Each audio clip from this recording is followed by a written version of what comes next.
اعوذ باللہ من الشیطان الرجیم بسم اللہ الرحمن الرحیم الحمدللہ رب العالمین بار الخلائق اجمعین ثم الصلاة والسلام علی اشرف الانبیاء والمرسلین وعلی اہل بیتہ الطیبین الطاہرین المعصومین ولعنۃ اللہ علی اعدائہم اجمعین من یوم عداوتہم الی قیام یوم الدین بسم اللہ الرحمن الرحیم رب اشرح لی صدری ویسر لی امری واحلل عقدۃ من لسانی یفقہوا قولی۔ امام مہدی اجل اللہ تعالی فرجہ شریف کے ظہور پرنور پر عقیدہ اسلام کے مسلمہ عقائد میں سے ہے،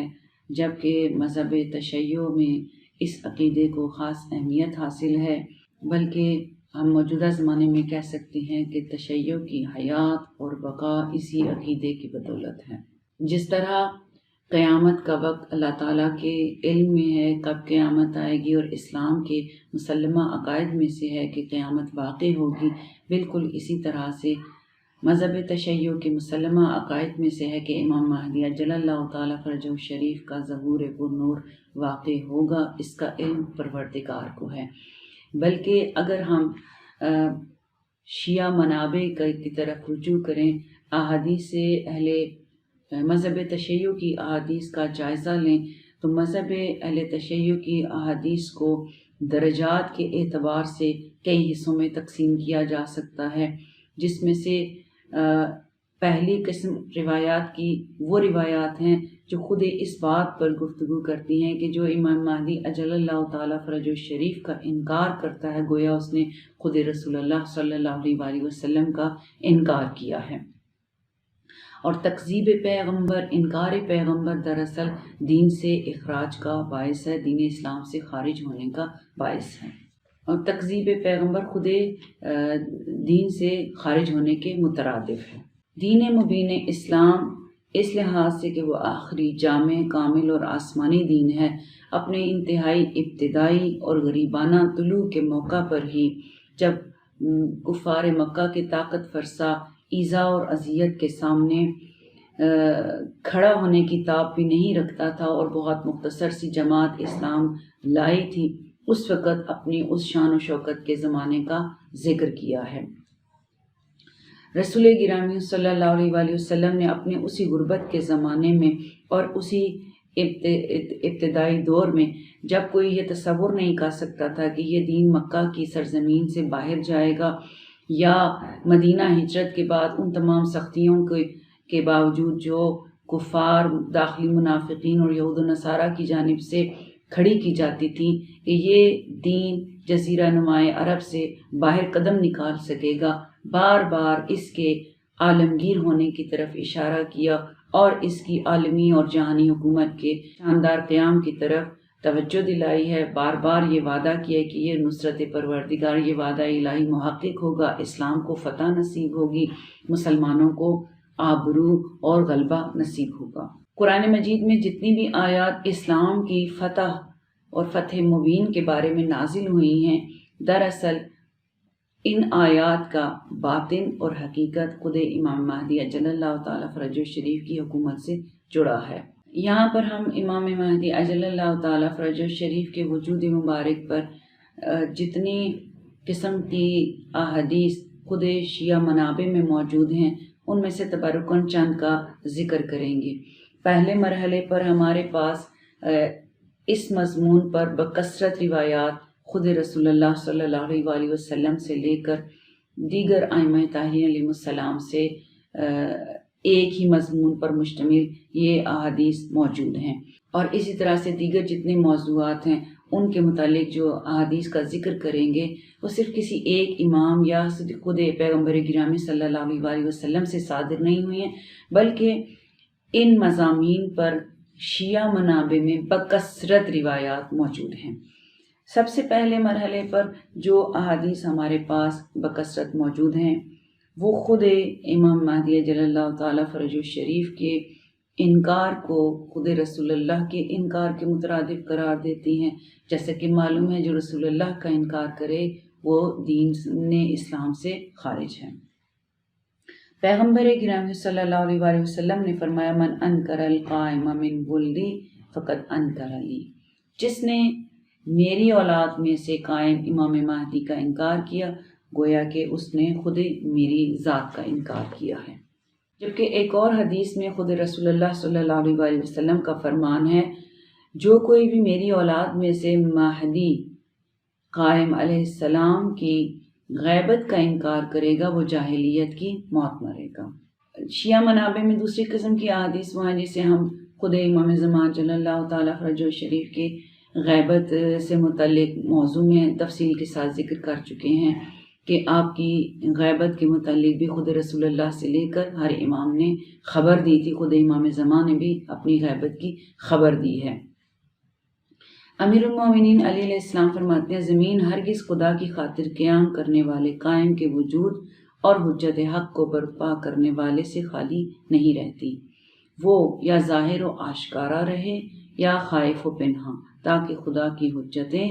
اور روشن دلائل باطل نہ ہوں۔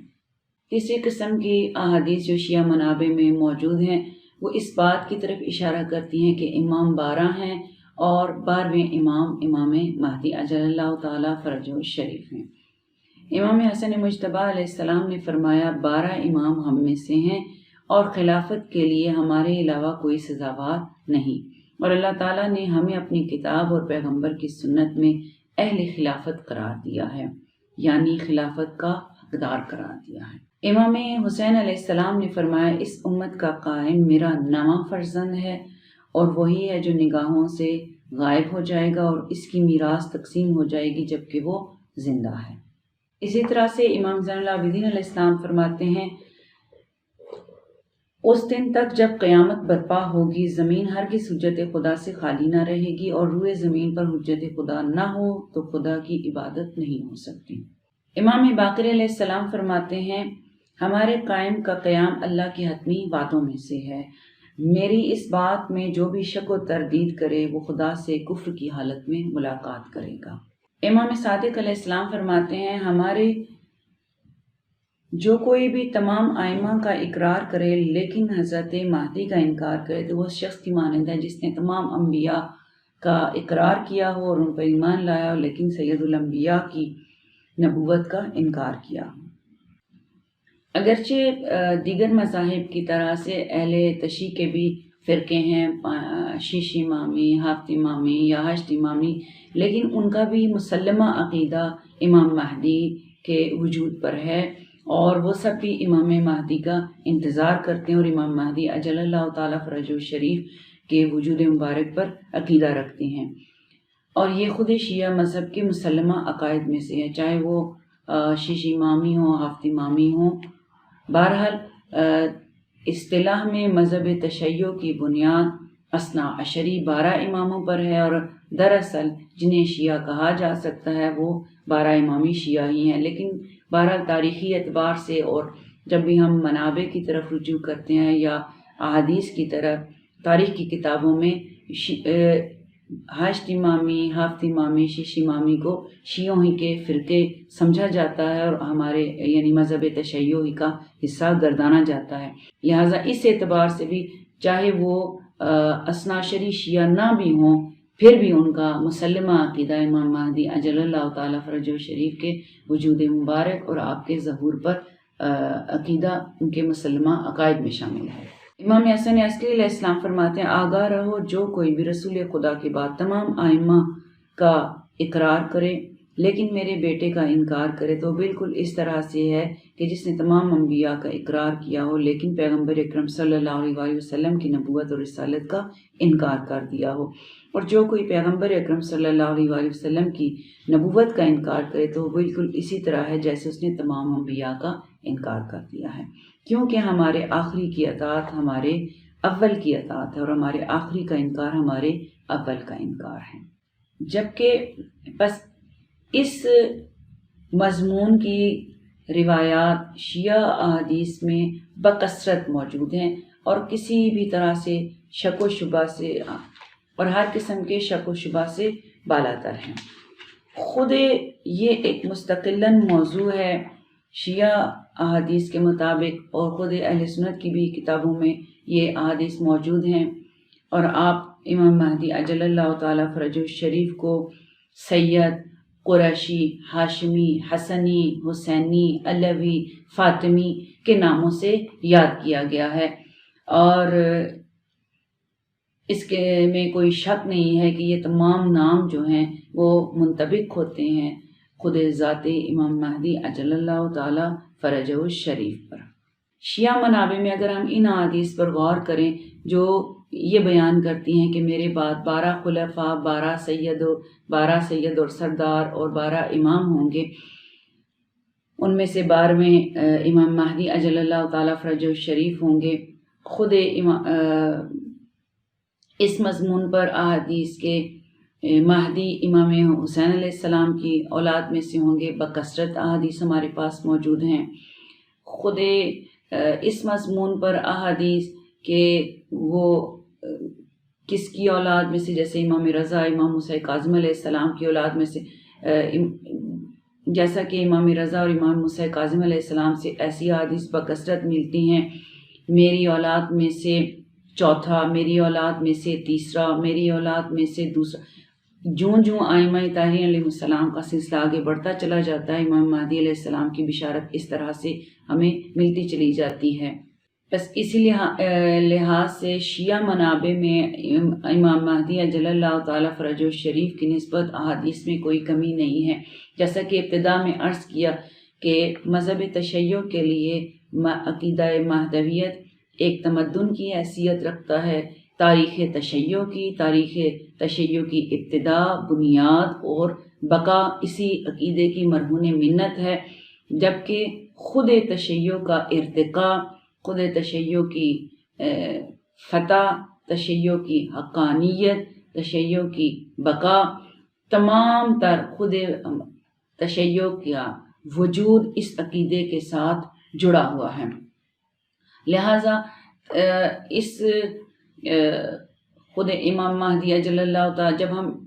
عقیدہ مہدویت کو شیعت کے تمدن کا نام دیتے ہیں تو اس کا مطلب ہے کہ ایک تمدن میں ایک الہی تمدن کے جتنے بھی خد و خال ہو سکتے ہیں، اور ایک الہی تمدن کے نافذ کرنے والی شخصیت میں کہ جو اوصاف ہو سکتے ہیں، جو اس کی شرائط ہو سکتی ہیں، اور وہ کن علامات، کن معجزات، کس علم کا وارث ہوگا، اور اس تمدن کے کیا خد و خال ہوں گے، اس تمدن میں رہنے والے لوگوں کے حالات کیا ہوں گے، خود بخود یہ ہر ایک جداگانہ موضوع ہے، اور یہ تمام موضوعات شیعہ منابع میں ان موضوعات پر بکثرت احادیث موجود ہیں جو ہمارے لیے راستے کو، سمت کو بھی متعین کرتی ہیں، اور خود بخود اس عقیدے کی نسبت ہمارے اس عقیدے کو، اس معرفت کو بھی دن بدن نہ صرف یہ کہ پائیدار اور مضبوط کرتی ہیں، بلکہ خود ہماری خود سازی، تربیت اور معاشرہ سازی میں بھی اہم کردار ادا کرتی ہیں۔ بس یہیں سے یہ ایک بات بھی ہمارے لیے واضح ہو جاتی ہے کہ جب اہل سنت خود امام مہدی عجل اللہ تعالی فرجہ الشریف کے ولادت کے قائل نہیں ہیں بلکہ ان کے پیدا ہونے کے منتظر ہیں، لہٰذا انتظار جو کہ تمدن مہدویت کا ایک وسیع اور اہم ترین موضوع ہے، اہل سنت کی احادیث اور تاریخ کی کتابوں میں سے یہ حصہ یا یہ باب ہمیں نظر نہیں آتا ہے، کیونکہ اس کا تعلق ہی خود مذہب اہل تشیع کے ساتھ جڑ جاتا ہے کہ ہم اپنے امام کو زندہ، حاضر، ناظر اور ان کی ولادت کو محقق شدہ جانتے ہیں کہ ان کی ولادت صدیوں پہلے ہو چکی ہے، لہٰذا خود انتظار کا موضوع،